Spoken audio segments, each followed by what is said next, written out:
Chances are that you've already heard a lot about the Alfa Stelvio, and you'll probably know that the road that it was named after, the Stelvio Pass, was the main inspiration for the vehicle's design.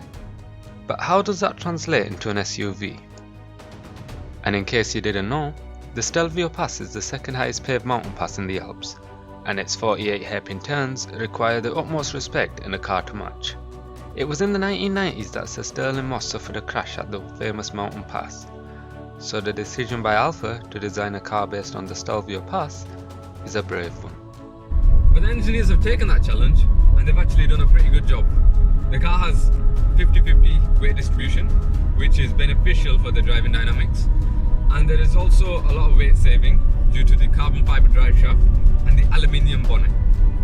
The power is all sent to the rear wheels for a sporty feel, but if the car detects any slip in the rear wheels, it can send 50% of the power to the front wheels.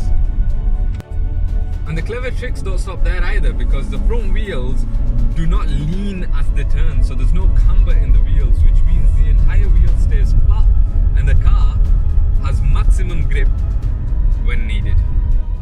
So the one I'm in is a 2-litre petrol turbo that produces 280 horsepower, and for a car like this, that is plenty. It doesn't feel like it's holding you back. You simply touch the accelerator and the car just wants to go. Which means that it's well designed for the road that it's named after. The only problem that I could find with the Alfa was a hole in the sun visor that occasionally wants to blind you. And then there's the noise that makes the whole experience a bit more enjoyable. So what we have then is a smart and sophisticated SUV. And it really is smart. The forward collision warning, autonomous emergency braking, and integrated brake system all mean that the occupants remain in one piece.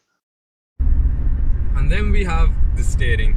Now a lot of people have criticised the Alfa steering, and rightly so, because it's very sensitive. Any sudden input and the car seems to want to twitch to a side. And I admit, when I drove the Stelvio earlier this year, I wasn't a massive fan of the steering, and I remember handing the car back to the Alfa representative, and I remember criticising the steering, and I could see the look on his face. He must have heard it all day long. He must have heard people complaining about the steering. But now I've had another chance with the Alfa steering, and I think I may have judged it too early. You see, I don't think the Alfa steering is the problem. I think we are the problem, because we're simply not used to a steering that is this sensitive. We're used to a lot slower steerings. But having a steering this sensitive is not necessarily a bad thing, because after all, remember the 48 hairpin